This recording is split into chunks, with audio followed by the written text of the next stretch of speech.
Entonces, decimos lo siguiente. Durante el examen yo me percaté que todavía tienden a confundir los conceptos y es muy importante que no confundan los conceptos porque en un discurso público o en el entendimiento de algún documento o de alguna indicación van a tener ciertos problemas para poder comprender y en algún momento que tengan la necesidad de generar ideas o de estar al frente, perdón, de alguna dirección federal, estatal o municipal, no generen este problema y tengan ustedes la cualidad de percibir y de analizar y de servir al comportamiento científico. Es decir, yo les pedí en el examen que me definieran lo que era una política pública o en su defecto una política pública de educación o en educación y muchos me lo hicieron, pero algunos otros me describieron un plan o un programa o un proyecto. Entonces son cosas distintas. La política pública, ya lo hemos venido diciendo, es una herramienta científica. Es una herramienta científica muy importante para solucionar problemas públicos. El plan es un conjunto de objetivos coordinados, ajustados en tiempo, es decir, tiene una temporalidad. La mayoría de los planes están diseñados a un año para el cumplimiento de la política. Ojo, por ejemplo, vamos a poner este ejemplo. Dice, conjunto de objetivos coordinados y ajustados en el tiempo para el cumplimiento de una política. ¿Cuál política? ¿Esta? No, esta es una política pública. Entonces, entonces, ¿cuál política? Bueno, ya lo dijimos anteriormente. Puede ser política de Estado, puede ser política de gobierno o puede ser una política gubernamental o un programa, pero política pública no es. Y programa, conjunto ordenado de proyectos independientes que persiguen un objetivo común en el área de actuación particular. Hay muchos programas, programas educativos, programas sociales, programas comunitarios, programas económicos, programas fiscales, son independientes. Plan temporal, programa independiente. Actuación particular, aquí lo dice.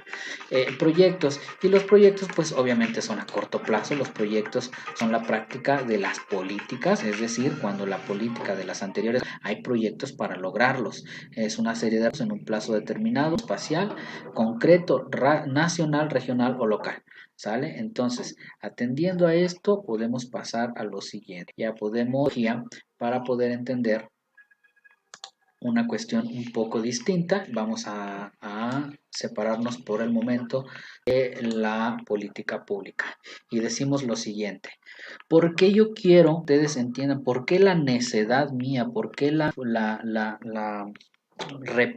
¿por qué ser tan repetitivo en la cuestión política primero y después en la cuestión de políticas públicas?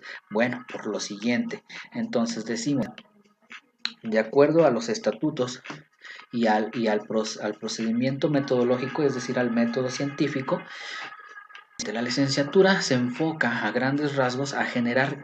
Cuando nosotros estudiamos una carrera, la estudiamos siempre tendiendo a la crítica, criticar aquello que está mal, criticamos en la construcción social, criticamos los modelos erróneos y pretendemos mejorarlos, los analizamos y tenemos una visión utópica. Ya explicamos lo que es la visión utópica, es decir, vislumbramos algo perfecto ahí donde está nuestro punto focal, enfocamos eso y lo queremos mejorar. Pongo de ejemplo este cubo de Rubik que representa el problema público o el problema que ustedes quieran. Entonces, criticamos, oye, esto está mal, mira, aquí hay un verde, hay un azul, un rojo, un blanco, y así sucesivamente. Lo analizamos y decimos, a ver, si jugamos con esto para acá y tiene juego hacia el otro lado, bueno, entonces quiere decir que tenemos la posibilidad de decidir qué es lo que podemos hacer con ese problema y cómo solucionarlo. Entonces, la visión utópica ya nos sirvió como análisis a través de la crítica. A través de un esquema metodológico científico, claro que sí, aplicamos el método científico como docentes, como investigadores, como profesionistas aplicamos siempre la metodología científica y organizacional para poder darle un orden. Dice que pretende dar orden correcto y funcionalidad práctica y útil, y optimizar los recursos. ¿Qué quiere decir entonces esto? Bueno, que cuando tenemos este grado, criticamos, analizamos y tenemos una visión de la perfección y pretendemos darle orden a esas cosas. Cuando salimos nos creemos capaces de poder solucionar los problemas sociales, los problemas públicos, y atendemos a meter las manos y decir, bueno, esto está mal hecho, tenemos que corregirlo, tenemos que hacerlo bien. Y casi siempre, o yo creo, en base a lo que hemos estudiado, en base a las parcelas de investigación y en base a todo el conocimiento y demás de la cátedra, salimos con una característica muy única y que casi en todos lados es la misma. Salimos como optimizadores de recursos, ya sea en las ingenierías, ya sea en las arquitecturas, ya sea en las licenciaturas de administración, de recursos, de la que ustedes quieran, mientras sea licenciatura, incluyendo las áreas gráficas, incluyendo las áreas culturales y artísticas, salimos con la idea de optimizar recursos. ¿Por qué es importante optimizar recursos? Bueno, pues porque más adelante lo vamos a ver, que los organismos nacionales y los organismos internacionales, que son los que generan el dinero y el colchón financiero para poder generar, ya dijimos, las políticas de gobierno, las políticas gubernamentales, los programas sociales, los programas de gobierno, los proyectos, pero no las políticas públicas. Recuerden que eso no lo impone el gobierno, es un estudio científico.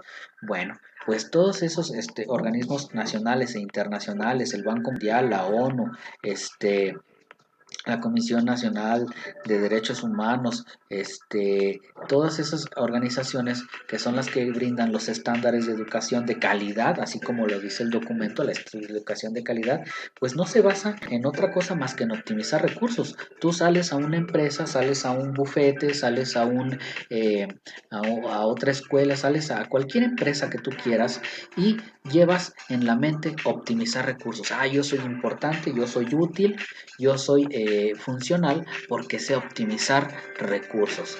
¿Cómo? Bueno, a través de la crítica llegas y implicar lo que está mal, lo analizas, haces una visión utópica y generas un esquema metodológico y científico para tener una posible, darle un orden correcto y funcional, que sea práctico, que sea útil, y eso te va a brindar como resultado optimizar recursos. Bueno, en caso siguiente, ya estamos. Perdón, aquí podemos ver también, ya lo explicamos, la verticalidad política, es decir, en esta situación, en la cuestión de licenciatura, toda la profesión, en la cuestión profesional todavía tendemos a la verticalidad política, todavía tenemos esa, no todos, pero la mayoría todavía tenemos esa, ¿cómo se llama? Somos proclives a la utilidad, es decir, salimos y creemos que lo que diga arriba el patrón es lo que tienen que hacer todos los demás, toda la demás sociedad y en una empresa todos los demás funcionales, administrativos y demás. Entonces atendemos mucho, eso es lo que nos genera optimizar recursos en gestión profesional. Somos objetos de utilidad, somos útiles. A lo mejor no somos esclavos, pero tendemos todavía a ser peones del sistema. Atendemos a la verticalidad política. Caso distinto de que ahora en un grado máster, lo que yo quiero hacer con el pensamiento, con su pensamiento, digamos en unas palabras burdas, yo quisiera tocar su cerebro y descomponerlo en partes para que ustedes pudieran reconstruirlo ustedes solos, no yo, ustedes reconstruirlos. Y entonces, antes vemos en las imágenes que estudiamos un problema y pretendemos darle una solución mediante un orden correcto funcional. ¿Sale? Acá no. En el grado máster ya hacemos una descomposición de paradigmas para atender su estructura, para analizar las condiciones de origen al conflicto y cómo dar solución sin desatender la metodología científica, evidenciando la veracidad, utilidad, legitimidad contrastando o comparando enfoques multidisciplinares. Por eso yo siempre les exijo y les digo, por favor, entiendan los conceptos, entiéndanlos. No se casen con lo que ya vienen anteriormente en su formación profesional, porque ahora estamos trascendiendo de una manera distinta. Ya el niño ya no ve el cuadro y le pretende dar una solución. Aquí ya no tienen esa cualidad. Y ahora lo que quieren es investigar por qué existe ese cuadro, por qué existen esas figuras redondas, el porqué de las cosas. Y entonces, en este análisis, en esta analogía, yo lo que quiero decirles es que descomponemos los paradigmas, es decir, ya tenemos esa formación, esa formación, ahora lo que nos corresponde es no criticar, ya no criticamos, ahora descomponemos esos paradigmas. El paradigma es eso que se cree, por ejemplo, a lo mejor no tengan un conocimiento de la palabra, lo explico de manera muy rápida y sencilla. Anteriormente, hace muchos años, se creía que la Tierra era plana y que tenía en las esquinas, en los bordes, tenía un espacio donde las cosas se caían. No existía la forma ovoidal o la forma circular, esférica. Entonces, cuando se descubre por algún método que la Tierra es de manera esférica, bueno, se rompe el paradigma. Toda la gente pensaba lo contrario y ahora tenemos que atender a una situación distinta. Ya pensamos de manera diferente. Entonces quiero que rompan esos paradigmas, que lo que creen ustedes, que creen que está correcto, ahora que lo cuestionen, que lo descompongan, que atiendan a su estructura y analicen las condiciones de por qué se generó eso.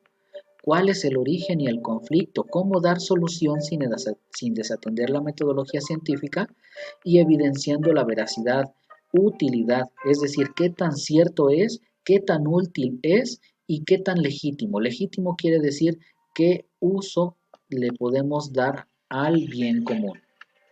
Contrastando o comparando enfoques multidisciplinares, claro que sí, porque necesitamos, como bien lo dije, necesitamos muchas disciplinas para poder explicar. Es decir, un problema no nace por un factor, un problema nace por una cuestión multifactorial y entonces necesitamos estudiarlo de una manera multidisciplinar.